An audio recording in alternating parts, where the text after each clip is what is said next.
We were doing about 18 million annually. Then the global recession hit, and that just crushed us. How the world are going to do that and survive? I've done 10 startups, 4 of which I founded or co-founded. We were about 6 years before the acquisition. Today on the show, I'm happy to have Ron Green. He's the co-founder of KUNGFU.AI. They help you unlock the business value with AI. Before this, he had a couple other companies, one of them being a biotech startup, and there was a bit of chaos in DNA sequencing, but with a good outcome. This company, this was back in the 90s. It was the first startup I'd ever done. I didn't found the company, but I was one of the early employees. And we were building DNA sequencing hardware and software. And this was back in the mid 90s. So really bleeding edge tech. But what I love about this story is we were actually based in the software team. We were in a closet in a hospital, the founder's hospital. And we were shoestring operation, and things were so touch and go in the early years that we actually missed payroll a couple of times. It was really that difficult. But what I really like about this experience and this story is that we fought through, we stuck together as a team. We really self-sacrificed by allowing ourselves to not make payroll, but still continue on, freed up enough cash to survive.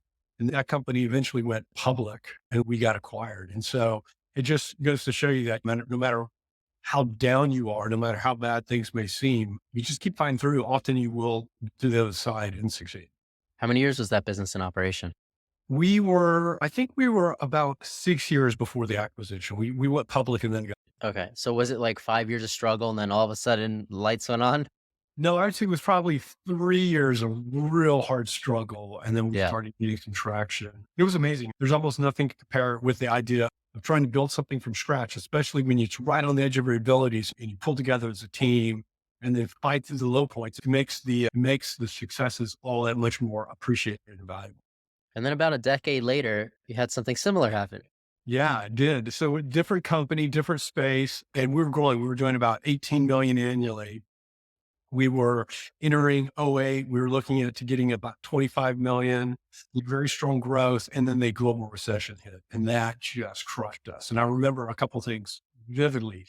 We had Fortune 25 customers, and some of them came to us and said, look, you've got to cut our bills, our invoices by 75%, but don't change anything else. Don't change anything about what you're delivering for us. Our response was, my God, how in the world are we going to do that and survive? And they were like, or you can just cancel our accounts. So it was a near death experience. Again, we retrenched as a company, pulled together, figured out how to deliver on everything at a quarter of the revenue, and then survived. In fact, we grew and we got acquired and had a successful exit there as well. And those were two examples of startups that got as close as you could possibly get to a death experience and then fought through to a good exit. I can't imagine cutting it down 75% on price and then still being able to deliver the product. I know that's really tough. Luckily, we were a product company. And so we were able to figure out ways to get economies of scale and get more efficiencies through the product suite that we had. What was the product? This was in the social market, the sort of e-learning social media space. And so we were hosting communities for very large, as I said, sort of Fortune 25 companies. And so it was a SaaS play. And so what inspired now the new venture? Oh, good question. So I did a course in AI as I was finishing up my final semester of college, and I got the bug. I knew immediately. This is 30 years ago. And I remember thinking at the time, oh, I'm too late. All this AI stuff's been figured out. I had no idea. And I went to grad school, got a master's at Sussex in AI, and I've just been passionate about it ever since. And there was something called the second AI winter, where everything was a little overhyped, overpromised. And when those didn't come to fruition, there was a real retrenchment in funding and investments. Everything changed in 2012 when it was shown for the first time that some of the existing approaches, some of these quite literally legacy approaches of artificial neural networks were extremely capable of moving the state of the art in computer vision. And that kind of unlocked a new wave of investment. And KUNGFU.AI, my company, we are focused 100% on machine learning and artificial intelligence. And we help companies with their strategy development, their roadmaps, and execution, bespoke custom model development. So this lets you explore all the different ways that it's being approached. That's right. That's exactly. We're really lucky. We have just an absolute world class team. I can't exaggerate how amazing they are. And the reason we're able to hire and maintain such amazing people is the problems we work on are so diverse. In a single year, you may work on low orbit satellite detection, breast cancer risk prediction. You may work on something like advanced document information extraction or fraud detection. It just really varies. So is this business the most fun out of all of yours?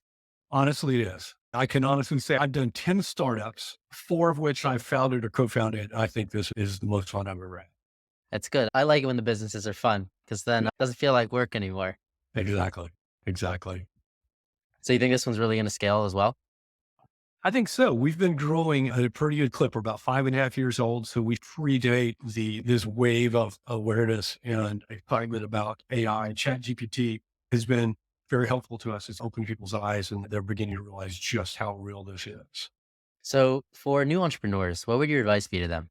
Oh, wow. I would say maybe a couple of warnings and then a couple of pieces of advice. It is way more difficult than it looks on the outside. I think a lot of people look at the startup scene, whether it's hardware or software, and just think that it's just all excitement and growth and success. And most startups fail.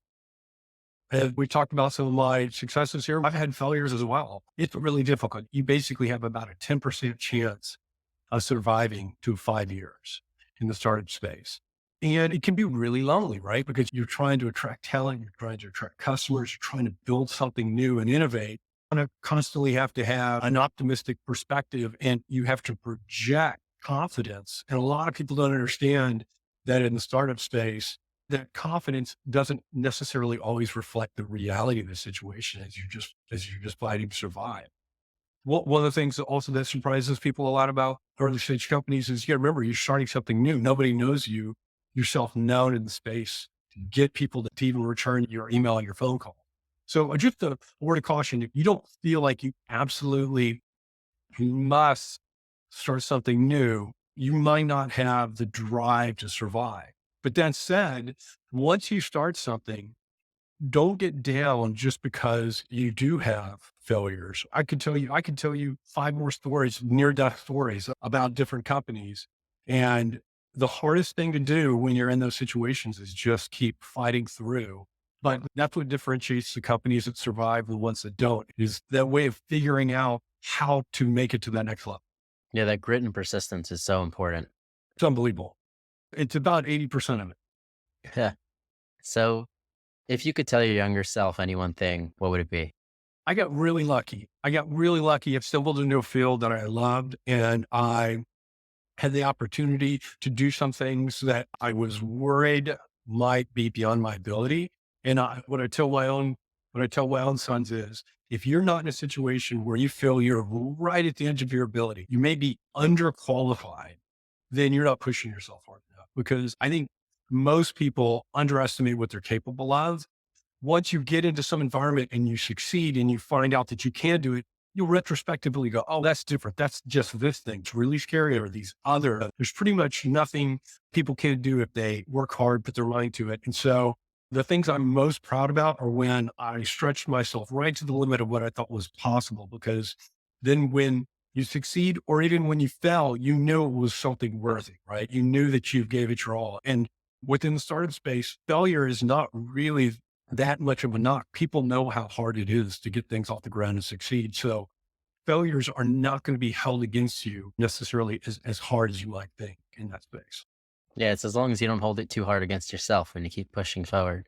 That's right. Yeah. The investors want people who have previous startup experience. Even if you have a couple of startups under your belt and they weren't successes, that experience typically translates into future success. So investors look for that when they're talking to early stage companies. I do a lot of mentoring in the startup space. And one of the things I tell people is a lot of people think a good idea is key. They'll think, oh, if I can just come up with a really good idea, that's the hard part. I'm done. I always make the joke that a good idea and $3 will get you a cup of coffee. Nobody cares about your idea. All that matters is execution, right? All that matters is execution because ideas are almost invariably going to suffer when they come against the reality of the world, right? There are going to be intricacies or complexities that you just can't possibly anticipate. And it's how you respond to those, readjust and plan that makes all the difference. And so I would say, the biggest thing is don't fall into that trap that you just need a good idea. You do need a good idea, but that's 1% of it. The rest of it is all about execution. So you got to test the market. We all think we have the best idea until the market tells us it's the right idea. We have to keep That's trying. right. And the market can be wrong too. You can be too early. You can position yourself incorrectly. There's a million ways. Yeah. So, Ron, if somebody wanted to learn more about Kung Fu or get in touch, how could they? Probably the best way is to go to our website, KUNGFU.AI. Feel free to reach out to me. My email is ron@KUNGFU.AI. And I would tell people out there, 99% of the companies in the world haven't even taken their first step into machine learning or AI. It's okay to not know what to do, how to take that first step. That's one of the reasons we're here to help.